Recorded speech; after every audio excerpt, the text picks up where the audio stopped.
अष्ट सखाओं में एक सखा हुए कृष्णदास। कृष्णदास जी का स्वभाव ऐसा था कि उनके नेत्रों को जो भा जाए, वो ये नहीं सोचते थे कि ये मुझे भाया है, वो सोचते थे मेरे लाल जी को भा गया है। उनके कानों को कुछ भा जाए स्वर, वो ये नहीं विचार करते थे कि कितना अच्छा है, मुझे बहुत अच्छा लगा, नहीं, मेरे ठाकुर जी को भाया है। हर स्थिति में अपने ठाकुर जी की इच्छा को प्रधानता देते थे। तो ग्रीष्म ऋतु का समय, गर्मी का समय, मन में भाव आया, कृष्णदास जी पौड़े हुए थे लेटे लेटे, तभी गर्मी लगी तो थोड़ा किसी वस्तु से पंखा कर रहे थे, गले में थोड़ी गर्मी लगी तो जलपान किया। उसके बाद विचार किया कोई ऐसा फल खाया जाए जिससे थोड़ी गर्मी शांत हो। तो मन में विचार आया, बोले जरूर ठाकुर जी को गर्मी लग रही है, इसीलिए मुझे गर्मी लग रही है। निकल गए महाराज बाजार में लेने के लिए खरबूज। जैसे ही पहुंचे तो महीने का पहला फल आया था। लेने के लिए जैसे ही पहुंचे, दुकानदार से जाके बोला भैया कितने का लगाया, भाव मोल करो।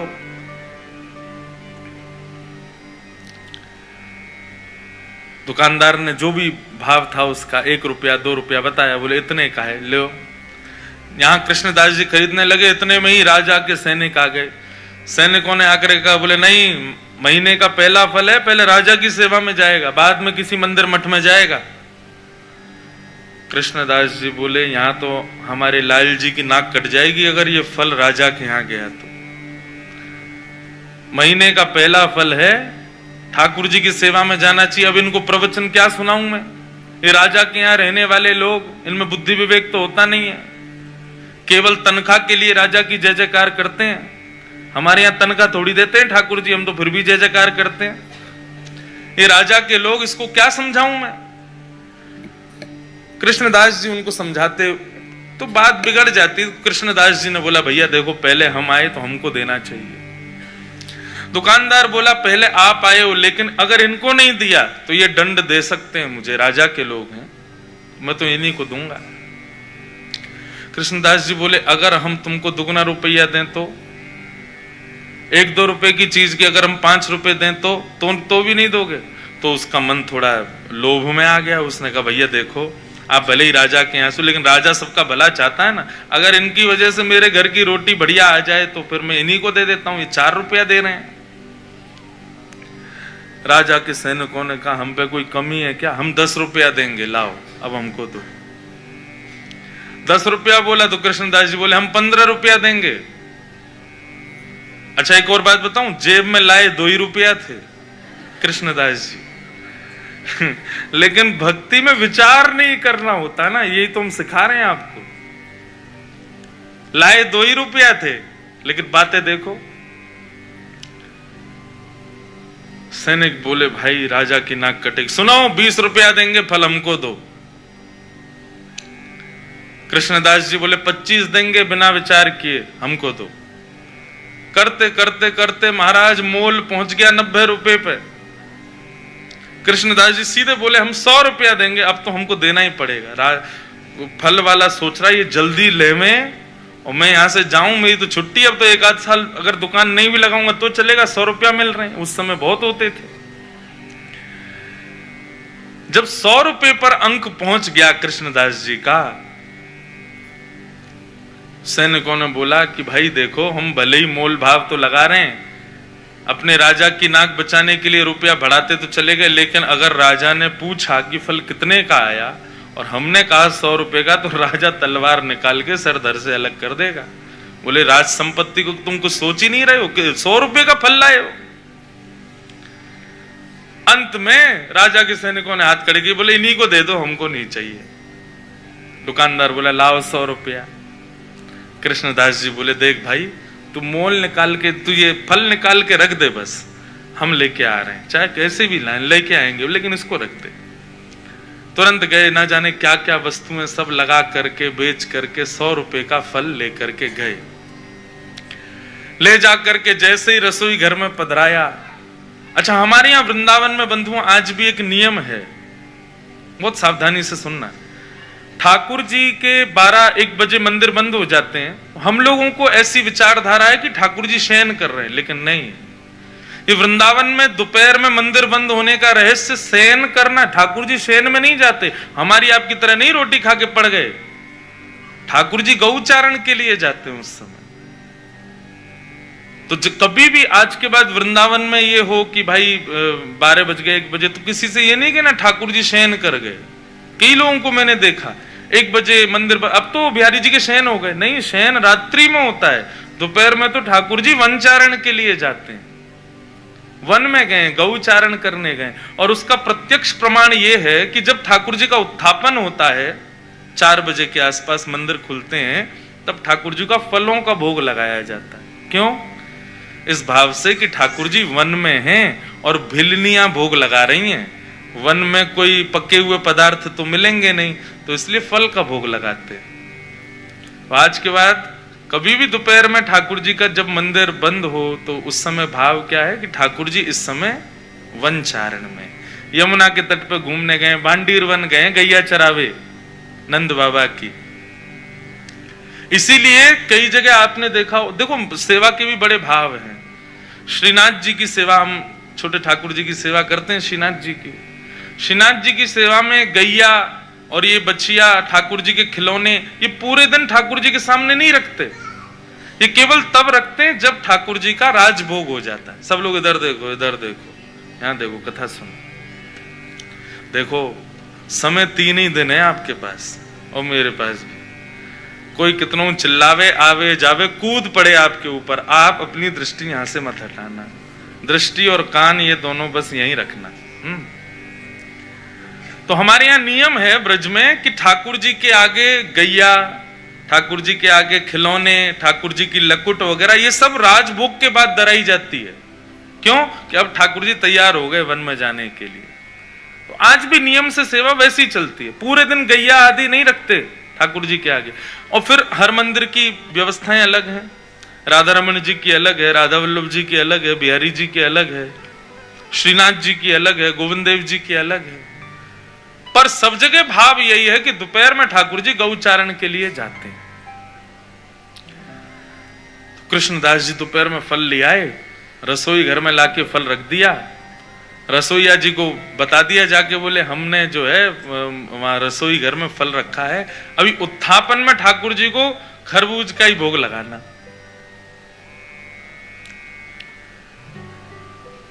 कृष्णदास जी बड़े प्रसन्न थे कि भैया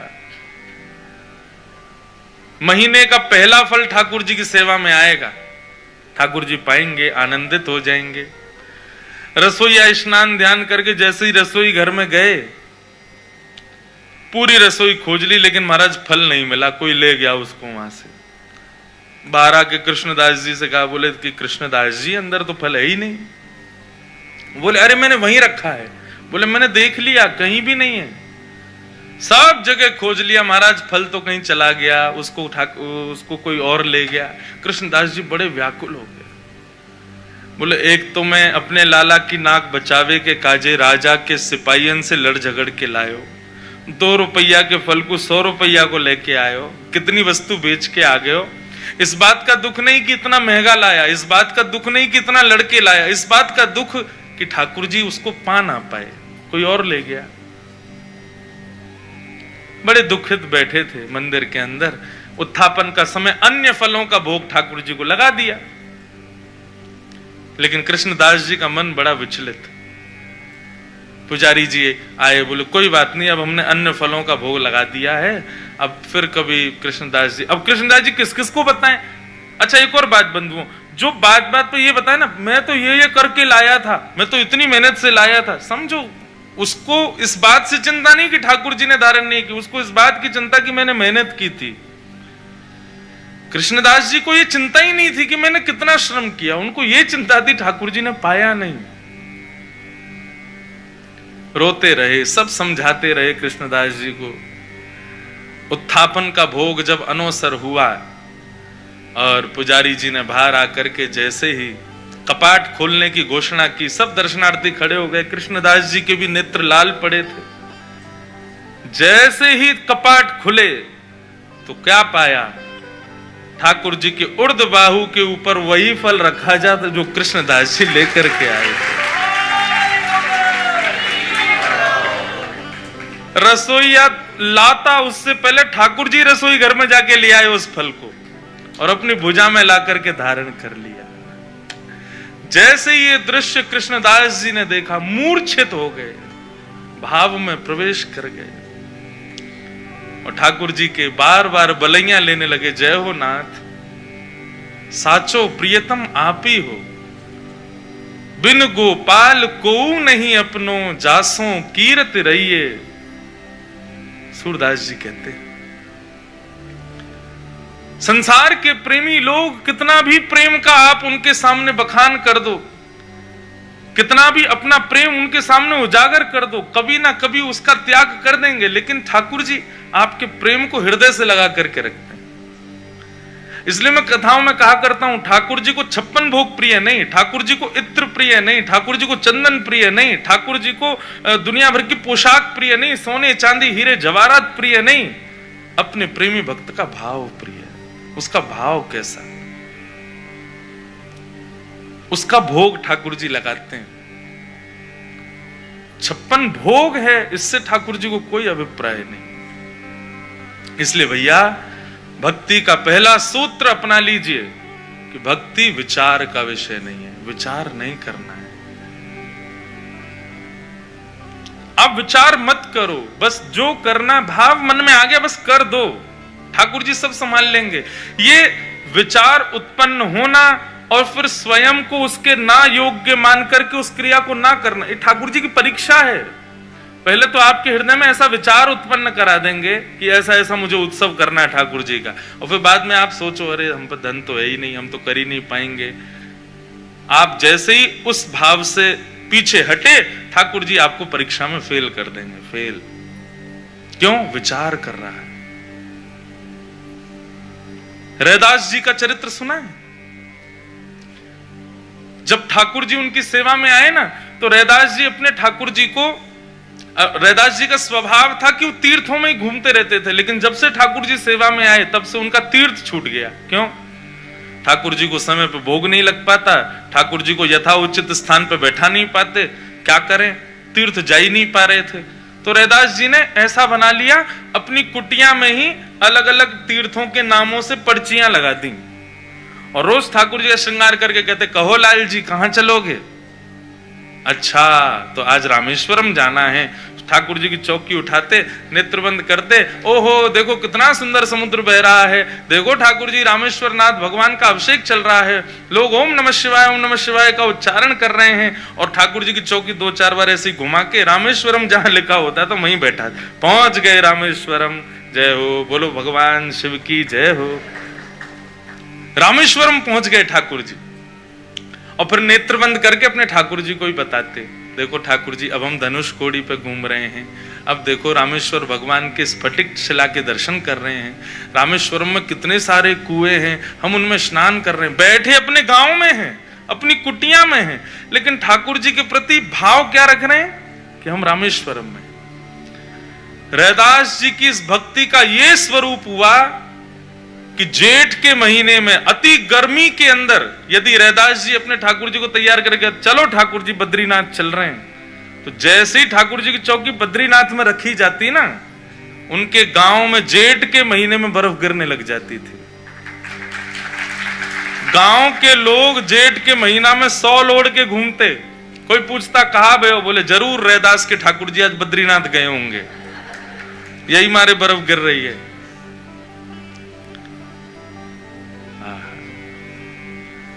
तो पहला सूत्र क्या है भक्ति का? विचार नहीं करना है। ठाकुर जी की सेवा है, ठाकुर जी का कोई सेवा प्रकल्प है, ठाकुर जी की सेवा में कोई वस्तु पधरानी है, उस पर विचार मत करो। बस जो प्रिय है ठाकुर जी को तुरंत ठाकुर जी को अर्पण करो।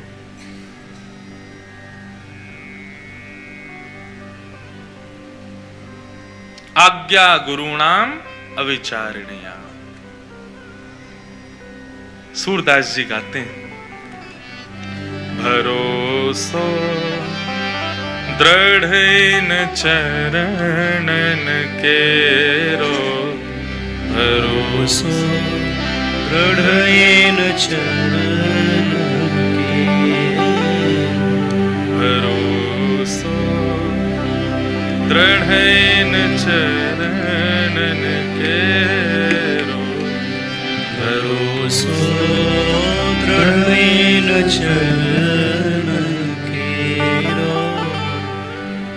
श्री वल्लभ नख चंद्र छटा बिन, श्री वल्लभ नख चंद्र छटा बिन, श्री वल्लभ नख चंद्र छटा बिन, श्री वल्लभ नख चंद्र छटा बिन, सब जग माही अंधेरो, सब जग माही अंधेरो, भरोसो, दृढ़ इन चरणन केरो भरोसो, दृढ़ इन चरणन केरो। भरोसा। बंधुओं, लोग दीक्षा ले लेते हैं गुरुदेव से, पर दिशा नहीं ले पाते। हमारे मायने में दिशा ज्यादा जरूरी है, दीक्षा ना भी हो चलेगा। लोग गुरु मंत्र ले लेते हैं, स्वरूप ले लेते हैं, कंठीमाला ले लेते हैं, लेकिन अपने गुरु की बताई एक बात नहीं करते अपने जीवन में। ऐसे दीक्षा का क्या फायदा? गुरु आज्ञा सर्वोपरि। गुरु आज्ञा भगवान की भक्ति में और पुष्टता लाएगी। हम भक्त चरित्र सुनने तो बैठे हैं, लेकिन भक्त चरित्र सुन के केवल आपको और मुझको संतोष हो जाए उससे काम नहीं चलेगा। वो भक्त चरित्र सुन के हमारे जीवन में भी वैसी भक्ति के कुछ प्रभाव प्रकाश पड़े, ये चाहते हैं। तो आज्ञा गुरुणाम अविचारणीया, गुरु की आज्ञा पर विचार। सूरदास जी तो कहते हैं, भैया व्रत नियम साधन नाम जप एकादशी आदि ये सब ना भी करो चलेगा, लेकिन कलयुग में यदि ठाकुर जी के चरण और ठाकुर जी के गुरुजनों के प्रति विश्वास भरोसा नहीं है तो साधन और नाहिया कली में, साधन और नाहिया, साधन और नाहिया कली में, साधन और नाहिया कली में, जासो होत निवेरो, जासो होत निवेरो। गुरु आज्ञा को सर्वोपरि नहीं मान रहे हैं, लेकिन दुनिया भर के साधन कर रहे हैं, तो आपके सारे साधन व्यर्थ हो जाएंगे यदि गुरु आज्ञा नहीं मानी तो। भगवान के भक्ति भाव में किसी भी चीज पर भरोसा नहीं है तो आपके सारे साधन व्यर्थ हो जाएंगे। सूर कहा कहे दुविध आधरो, सूर कहा कहे दुविध आधरो, सूर कहा कहे दुविध आधरो, सूर कहा कहे दुविध आधरो, बिना मूल को चेरो, बिना मूल को चेरो, भरोसो दृढ़ इन चरणन केरो, भरोसो दृढ़ इन चरणन केरो। विश्वास का भी बंधुओं एक स्वरूप होता है। किस आकांक्षा से, किस उद्देश्य से विश्वास किया जाता है। कई बार हमारा ठाकुर जी में विश्वास इसलिए होता है क्योंकि हमें ये अंदर भाव रहता है कि ये हम पर कृपा करेंगे। कृपा किस रूप में मांग रहे हैं हम ठाकुर जी से? हमारे जीवन में सब सुखद हो जाए, सब आनंदित हो जाए, हमारे सब काम धंधे बढ़िया चलें, सब बढ़िया रहे, ये कृपा यदि आप मांग के ठाकुर जी पे भरोसा कर रहे हैं तो भरोसा भी नहीं करो तो चलेगा। गोपियां गोपी गीत में कहती हैं, अशुल्क दास का, हम आपकी अशुल्क दासी, बिना मोल को चेरो, मतलब हमें आपसे कृपा की भी इच्छा नहीं है। आप हम पर रीझो, आप हम पे कृपा करो, हमको ये भी अभिलाषा नहीं है, कुछ नहीं, बस राजी रहो, प्रसन्न रहो, आनंद में रहो। भक्ति का बहुत बड़ा सूत्र है बंधुओं, ठाकुर जी से कोई मांगो मत, कुछ दो मत, बस आप प्रसन्न रहो, आपको जिसमें राजी हम उसमें राजी। तत्सुखे सुखित्वम। तो भक्ति विचार का विषय नहीं है, उसमें विचार मत करो, भरोसा रखो, जो चाहेंगे जैसे चाहेंगे सब पूर्ण होगा। गुरु के प्रति, ठाकुर जी के चरणों के प्रति दृढ़ विश्वास,